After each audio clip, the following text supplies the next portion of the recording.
ஓம் ஸ்ரீ குருப்யோ நமக. நன்றாக குருவாழ்க, குருவே துணை. பரபிரம்ம ருத்ரகாயத்ரி ஞானஸ்தலத்து நண்பர்களுக்கு வணக்கங்களும் வாழ்த்துக்களும். இந்த 8 நாட்கள் என்ற தலைப்பில் மார்ச் 9 முதல் மார்ச் 16 வரை பலன் மீன லக்னத்திற்கு இந்த பதிவில் பார்க்கலாம். முதல் நாள் மார்ச் 9 ஞாயிற்றுக்கிழமை, புனர்பூசம் நட்சத்திரம், குருவனுடைய நட்சத்திரம். சந்திரன் குருவனுடைய நட்சத்திரத்தில் இருக்கார். குரு சந்திரனுடைய நட்சத்திரத்தில் 3ஆம் இடத்துல இருக்கார். அப்போ இந்த 3 நாள் பரிவர்த்தனை, சின்ன சின்ன பிரயாணங்கள் போகிறது, வீட்டை மாற்றலான்னு நினைக்கிறது, இடம் மாறுறது, இது சம்மந்தப்பட்ட நிகழ்வுகளுக்கு சாதகமாக இருக்குது. குருவனுடைய நட்சத்திரம் சந்திரனாக இருக்குது, உபநட்சத்திரம் புதனாக இருக்குது. அதனால் நமக்கு ஏதோ ஒரு வகையில் நம்மளுடைய மாற்றங்கள், ஒரு நிகழ்வுகள், அது என்ன ஒரு ப்ராஜெக்ட் மாற்றமோ அல்லது நம்ம செலக்ட் பண்ணுற ஒரு கோர்ஸு சம்மந்தப்பட்ட மாற்றங்கள், இதெல்லாம் நமக்கு திருப்தி தரும், மன திருப்தி தரும். மறுநாள் மார்ச் 10 திங்கட்கிழமை, பூச நட்சத்திரம். 5ஆம் வீட்டில் சந்திரன் சனியினுடைய நட்சத்திரத்தில் போகிறாரு. சனி நமக்கு விரை சனியாக இருக்கிறது, 12ஆம் இடத்துல இருக்கார். அதனால் இன்றைக்கி பலனை சனி நடத்தி கொடுக்குறாரு. சனி குருவனுடைய நட்சத்திரத்தில் இருக்கார். சூரியனும் குருவனுடைய நட்சத்திரத்தில் இருக்கார். அந்த குரு நமக்கு சப்போர்ட்டிவாக இருக்கார் 3ஆம் இடத்துல. அதனால் நமக்கு பெருசாக செலவுகள், விரை சனி செலவுகள்லாம் வந்துடாது. ஒரு அதிருப்தியாக இருந்த குடும்பங்கள், ஒரு கணவன் மனைவி அதிருப்தி, குடும்ப பிரச்சனைகள், இதுக்கெல்லாம் ஒரு சொல்யூஷன் கிடைக்கும், அதெல்லாம் தீர்வு கிடைக்கும். அதே மாதிரி நமக்கு நிறைய நாள் நம்ம எதிர்பார்த்த பணம் வரவு வந்து சேர்றது, அல்லது அது குறித்திய செய்தி வந்து சேர்றது, ஆராய்ச்சிக்கு சம்மந்தப்பட்ட முடிவுகள் நமக்கு சாதகமாக இருக்கிறது. நம்மளுடைய சேர்த்து வச்ச பணம் சம்மந்தப்பட்ட ஆவணங்கள், அதெல்லாம் நமக்கு டீல் பண்ணுறது. அதே மாதிரி அடுத்த வேலைக்கான முயற்சிகள், மாற்றங்களை செயல்படுத்துறது, இதுக்கெல்லாமே சாதகமாக இருக்குது. மார்ச் 11 ஆயில்ய நட்சத்திரம், புதனுடைய நட்சத்திரம். வீடு சம்மந்தப்பட்டது, பேங்கிங் சம்மந்தப்பட்டது, கான்ட்ராக்ட் சம்மந்தப்பட்டது, இது பற்றி சிந்தனைகள் நம்மளுக்கு மேலோங்கி நிற்கும். புதன் கிரகமும் சனி நட்சத்திரத்தில் இருந்து ராகுனுடைய உப நட்சத்திரத்தில் இருக்கிறதுனால நமக்கு சில அலைச்சல் திரிச்சல் பிரயாணங்கள், வெளிநாட்டு வேலை வாய்ப்புகள், இது சார்ந்து நடக்கும். சில பேருக்கு சுப செலவுகள் நடக்கும். திருமணம் சம்மந்தப்பட்டதோ, உறவுகள் சம்மந்தப்பட்ட வகையிலையோ செலவுகள் நடக்கும்.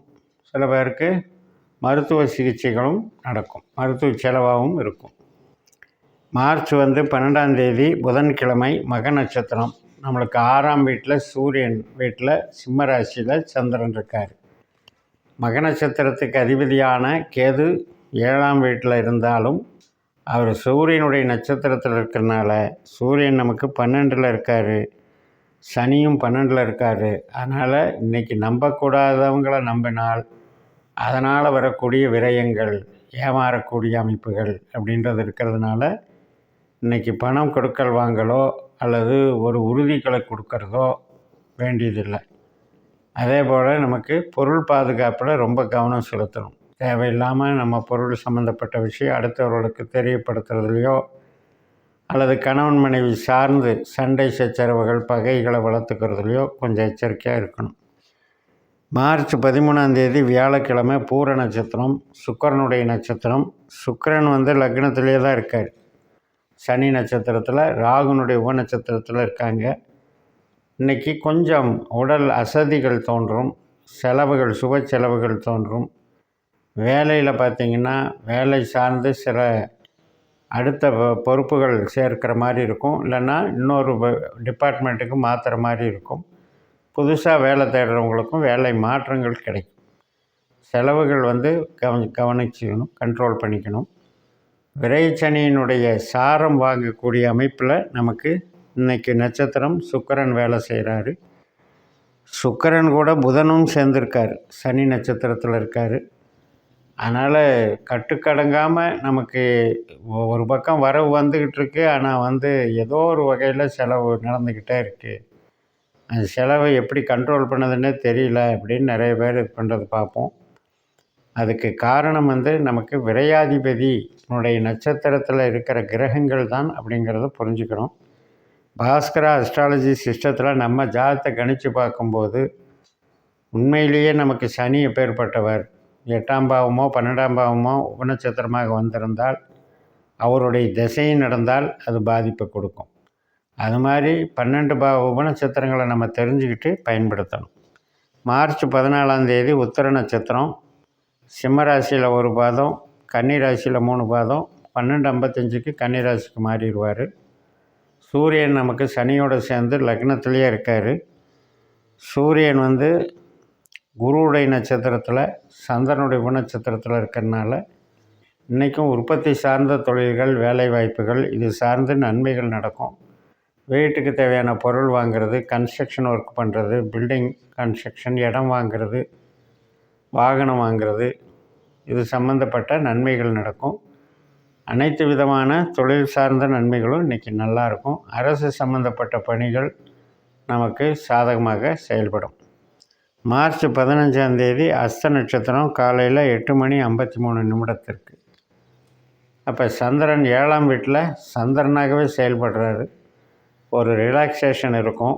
திருமணத்துக்கும் குழந்தை பிறப்புக்கும் நாள் பார்க்குறது, அது சம்மந்தப்பட்ட சுப நிகழ்ச்சிகள் சம்மந்தப்பட்ட நிகழ்வுகளுக்கெல்லாம் சாதகமாக இருக்குது.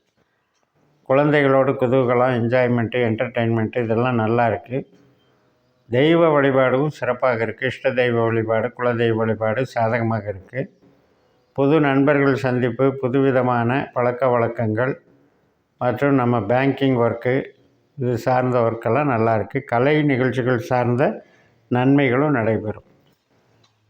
7ஆம் வீட்டில் நமக்கு சந்திரன் அப்படிங்கிறது நம்ம சந்திரனுடைய நட்சத்திரத்திலே பலம் பெறுறதுனால நமக்கு உறவுகள் சார்ந்த நன்மைகளை ஏற்படுத்தும்.